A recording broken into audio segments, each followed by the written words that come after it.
Before I get started today, I want to make one thing clear. I love you, black man. Everything that I'm about to say today is going to be real. It's going to come from a place of holding some folks accountable. It's going to challenge a few folks. But please know that it comes from a space of love. Love for my husband, love for the young men that I'm raising in my house, and love for every brother out there.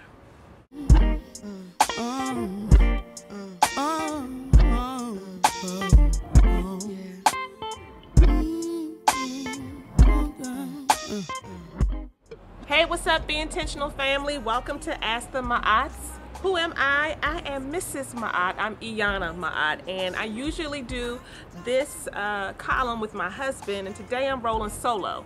Today I'm rolling solo because I want to talk to you all for a minute about a very touchy topic. Oftentimes when we look at what could be done better in relationships, I personally feel as if the rhetoric, the dialogue, the conversation is oftentimes directed towards women.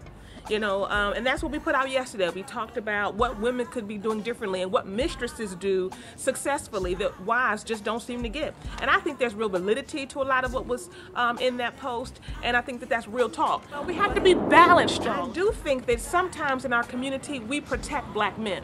Oh yeah, I said it. I think we protect black men, and I think it comes out of slavery. I think it comes from, if you know anything about slavery, you know that boys had to be protected by their mothers because we were unnaturally put in a position to have to take care of the family, and so we wanted them to chill out, shut up, be a little to the back so master wouldn't take them off and do something with them. We ain't gonna go to that history lesson today, but what I'm saying is that we have unnaturally kind of protected black men so that we don't talk sometimes real talk the way that we need to. And also, this country has a history of beating up on black men. And we talk about that a lot here too, that you gotta have somewhere to come where it's warm and it's loving and you're not being beat up on. And that's real talk too. But we have to be balanced, y'all. And so today I'm going to tip the scale a little bit, and I'm going to talk about what the other man does that you at home, husband, just don't seem to get. Y'all hear oh look, the sunlight is shining. God said go ahead and talk. I'm just going to touch on two topics, and I'm going to write a little bit more in this post about what I'm talking about. What the other man seems to understand that the man at home just doesn't seem to get is that we as women need undivided attention.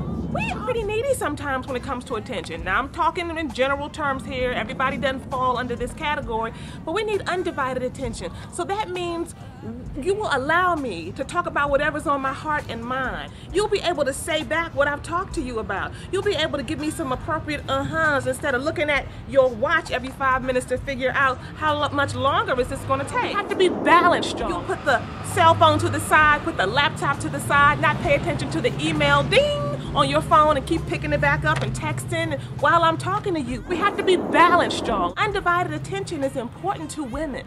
And when we don't get it, oh, that's a bad thing. And that takes me to the whole piece on quality time. A lot of times women, we want time. We want to spend time with you. And if you're giving your time and attention to everybody else but me, but the house, but your queen, that's a problem. We have to be balanced, y'all. And if you don't know what my quality time looks like because you don't even ask me, you don't even say, what is it that you want to do today? We don't have special times that we just hang together like we used to do.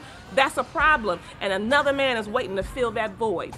Number two, what the other man sometimes can get really right, it ain't right, but it does happen, is that he knows how to pay the bills and handle his business. And sometimes the one at home doesn't understand the true value of pulling your weight, of bringing something to the table.